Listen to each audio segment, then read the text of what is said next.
Onasiz ulg'aygan, uchuvchi bo'lishni orzu qilgan va ozodlikdan mahrum qilingan Ozodbek Nazarbekov necha yoshda? O'zbekiston, Qoraqalpog'iston va Tojikiston xalq artisti siyosiy maydonda ham o'z o'rniga ega bo'lgan Ozodbek Nazarbekov 7-may kuni 50 yoshni qarshiladi. Ozodbek Nazarbekovning onasi hayotni juda erta tark etgan. Oilaning kenja farzandi bo'lgan xonanda bu paytda bor yo'g'i 10 yoshda edi. Onasining o'limi xonanda uchun og'ir zarba bo'lganini u quyidagicha eslaydi. Odamlar bolalik yillarini shirin xotiralar bilan eslaydi. Men esa aksincha, onam olamdan o'tganida bor yo'g'i 10 yoshda edim. Kenja farzand bo'lganim uchun onamga suyanib o'sgan. Hatto ancha ulg'ayib qolganimda ham onamning etagini qo'yib yubormasdim. 10 yoshimgacha onamsiz uxlamaganman. Bir kuni onam rahmatli turmushga chiqqan opamning uyiga meni tashlab kelgan ekan. Men yig'lab janjal qilganimdan keyin opam yarim kechasi onamning oldiga olib kelgan ekan, deydi Ozodbek Nazarbek. Xonanda oddiy ishchilar oilasida dunyoga kelgan. Hatto farzandlar orasida faqatgina u oliy ma'lumotli bo'la olgan. Ozodbek Nazarbekovning aytishicha, xonandaning onasi kenja farzandining tahsil olishi va obkom bo'lishni orzu qilgan ekan. Onamning bir gaplari hech ham esimdan chiqmaydi. Bolalik xotiralarini eslayman. Bizning paytimizda viloyat hokimi obkom deyilardi. Oyim ham meni erkalab obkom bo'lam derdi. Niyatlari xolis ekan. Vaqt o'tsa ham shu gaplarni eslayman. Vazir bo'lgan kunim ham kabinetga o'tirib shu narsani esladim. Qayerga borsam ham onamning suratini yonimda olib yuraman. Shu rasm meni televideniyada ishlab yurgan paytim o'sha yerda turgan edi. Keyin u yerdan narsalarimni yig'ishtirib kabinetga olib bordim. Rasmni kabinetga qo'ydim va birdan obkom bo'lam deganlari esimga keldi. Shundan keyin o'tirib yig'ladim va mana siz o'ylagandek farzand bo'ldim deb birpas rasmlari bilan gaplashdim. Onamning orzusi duo bo'lgan ekan. Bo'lmasa bizning oilamizda vaziyat og'ir bo'lgani uchun akalarim, opalarim o'rta maxsus ta'limda qolib ketishdi. Vazirlikka ishga kelganimning birinchi kuni onam bilan 10 daqiqa gaplashdim.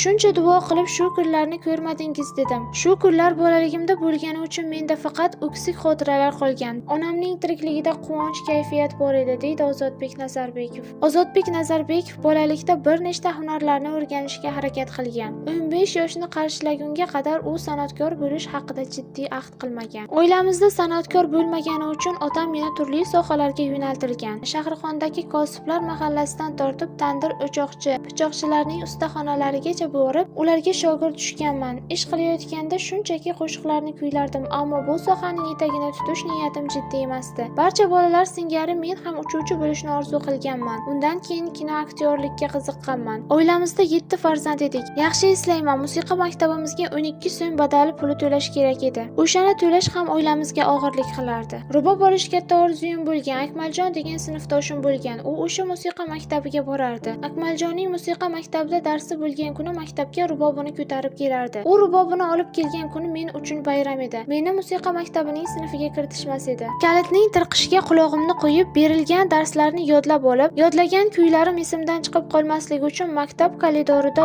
u yoqdan bu yoqqa g'ing'illab takrorlab o'tirardim. Sinfdoshim darsdan chiqishi bilan rubobini olib xotiramdagi kuyni rubobda chalib ko'rib, qo'limga ko'chirardim. Darsdan so'ng uyga qaytardim. Uyga qaytgach mahallamizdagi boshqa bir bolaning rubobini olib, unda shug'ullanib darslarni o'zlashtirardim. Hatto oxirgi vaqtlar shunday bo'ldiki, musiqa maktabidagi Sobirjon aka degan ustozimiz maktabga pul to'lanmaganimga ham ko'z yumib, kirib oxirgi partada bo'lsa ham o'tiraver dedilar. O'sha vaqtda shunaqa baxtli edim. Shanba va yakshanba kuni ustozning uylariga borardim. U kunlarni kutib yashardim, chunki ustozimning uylarida barcha musiqa asboblari bo'lardi. Ustozlarimiz behikmat insonlar bo'lishmagan. Avval bir ish berardilar. O'sha ishni bajarganimizdan keyin 2 soat so'z chalishga ruxsat berganlar. O'sha kuni mendan baxtli inson bo'lmagan, deydi xonanda. Ozodbek Nazarbekov san'atkor bo'lib shakllanishda Muhriddin Xoliqovning o'rni beqiyos bo'lganligi haqida so'zlab bergan. Muhriddin Xoliqovga havasim juda yuqori bo'lgan. Hattoki ularning ovoziga taqlid ham qilar edim. O'sha paytda Botir Zokirov xotirasiga bag'ishlangan tanlov e'lon qilingan. Tanlovning birinchi turida qatnashib g'olib bo'lganman. Shunda fevral oylari edi. Keyingi tur yana 2 oydan keyin boshlanardi. Bizga ketaveringlar, keyingi turga kelasizlar deyishgan. Shu vaqtda men Muhriddin Xoliqovni topib, tanishib ketmasam bo'lmaydi deganman. Chunki tanlovda ustozning qo'shig'ini aytib ishtirok etgandim, deydi xonanda. Ozodbek Nazarbekov tanish-bilishlarsiz ko'tarilgan ijodkor hisoblanadi. Uning Muhriddin Xoliqov bilan tanishuvi ham juda qiziq kechgan. Shahrixonlik Ma'ruf aka degan tanishim bor edi. U kishi konservatoriyada o'qir va to'ylarda g'ijjak chalardi. Uning yonida yurib to'ylarga chiqib yurgan paytlarim edi. U kishiga Muhriddin Xoliqov bilan uchrashish niyatim borligini aytdim. U bilan ustozning uyini naqd bir hafta izlab topib borganmiz, ammo ustoz bilan uchrashuvimiz oson kechmagan. Avvaliga ustozning akasi Shahobiddin aka bilan suhbatlashganmiz. 3 kundan keyin soat 6larga kelinglar, shu yerda yig'ilib to'yga ketamiz degan. Shahobiddin akaga ustozning qo'shiqlarini ijro etgan kasetamni berib 3 kun o'tishini intizor bo'lib kutganman. 3 kundan keyin kelsam, uy oldida bagajlari ochilgan va magnitofoni baland qilib qo'yilgan mashina turibdi. Eng qizig'i, unda mening ijromdagi qo'shiqlar yangrayotganini eshitib g'alati bo'lib ketganman. Meni Muhriddin akaga tanishtirgach, qo'shiqlarni qayta eshitib ko'rdi. Jamoa bilan birga ishlaysanmi? Agar uyingdagilar rozi bo'lishsa, to'y xizmatlariga o'zim bilan birga olib boraman degan. Quvonganimdan uyga borib otamning duosini olganman va Muhriddin aka bilan vohadagi xizmatlarga ketganman, deydi xonanda. Muhriddin Xoliqov shogirdlarini har tomonlama qo'llab-quvvatlaydigan ijodkor edi. U Ozodbek Nazarbekovga ham uyidan joy berdi. Toshkentga kelib Muhriddin akaning hovlisiga joylashganman. Bu yerda doim 3-4 ta shogirdlar bo'lar. Ustoz nimani yesa shogirdlariga ham shuni ilinardi, deydi Ozodbek Nazarbekov. Keyinchalik bu odatni Ozodbek Nazarbekov ham davom ettirdi. Azizbek Bekturdiyev, Alisher Fayz, Bahrom Nazarov ustozlarining uyida yashab san'at sirlarini o'rganishgani. Xonanda eng ommabop va uzoq kunlik konsert berish borasida rekord natijani qayd etgan.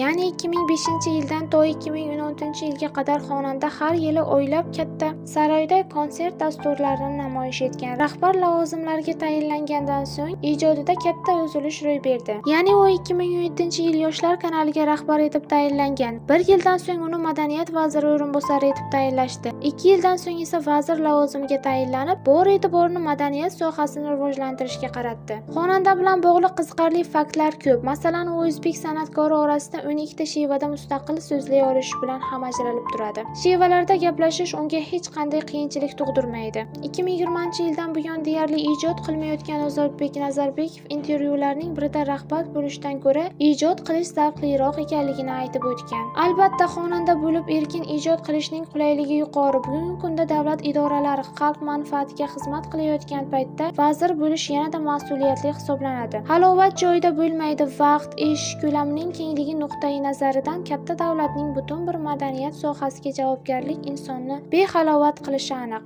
deydi madaniyat vaziri. San'atkorlikdan madaniyat vaziri darajasiga erishgan Ozodbek Nazarbekovning bir paytlar ozodlikdan mahrum etilgani va jazoni umumiy tartibli koloniyada o'tagan ijodkor uchrashuvlarning birida bu haqda ochiqchasiga aytib o'tgandi. Yaxshi bilasizlar, hayotimda eng og'ir kunlar ham o'tdi. Mana bugun vazir darajasiga keldim, lekin og'ir mudhish kunlarimda tanamda his qilgan muammolar bo'ldi. Bir oilada bir inson qamalsa, shu oilaga nima bo'ladi? O'ylab ko'ringlar. Na ota-onasiga, na farzandlariga maktabda kun bor edi. Lekin mana shu konstitutsiyadagi eng muhim o'zgarishlardan biri bundan bu yog'iga ota bolasiga qilmishi uchun javob bermaydi. Bola otasi uchun javobgar emas. Mening oilam shu qiyinchiliklarni boshdan kechirdi. Bu qiyinchiliklarni ko'rdik. Shuncha qiyinchilik boshimizdan qora kunlar o'tib, bugun vazir darajasiga yetishim. Bu menimcha aynan inson qadri, deydi Ozodbek Nazarbekov. Ozodbek Nazarbekov ko'p farzandli ota. Uning 8 nafar farzandi bor. San'atkor oilasi haqida ma'lumotlarni oshkor qilishni istamaydi. U shu kungacha